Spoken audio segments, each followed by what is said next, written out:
Señor presidente, ¿qué cree que va a representar para la historia de España el mandato de Franco? El mandato de Franco va a representar, según mi opinión,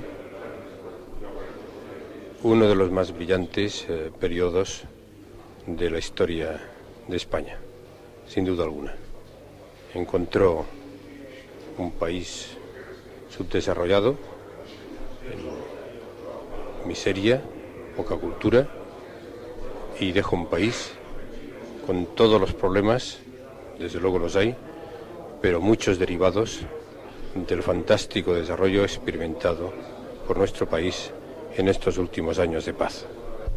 Señor Samarán, dos últimas preguntas. La primera, ¿qué cabe decir de lo que ha sido hasta ahora, de lo que representa, de lo que puede ser la labor de Franco de cara a Cataluña? De cara a Cataluña, incluso hemos oído las emocionadas palabras del presidente del gobierno cuando transmitía el último acto de gobierno de Franco, este mensaje a todos los españoles. Y en aquellas apretadas y pocas líneas nos olvidaba de que España era la suma de una serie de regiones con sus peculiaridades, con sus culturas, con sus lenguas, pero eso sí, con el deseo de unión entre todos los españoles.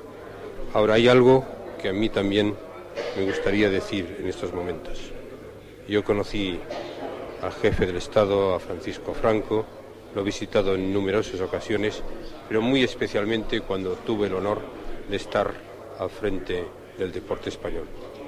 Y entonces me di cuenta de su singular inteligencia, al percatarse del enorme valor social que tenía el deporte en nuestro siglo y la enorme arma que era el deporte para la educación y formación de nuestra juventud. O sea, que todos los españoles lloramos la desaparición de Franco, pero yo creo que los deportistas españoles aún la tenemos que llorar más. ¿Algo más, señor Samarán? Muchas gracias.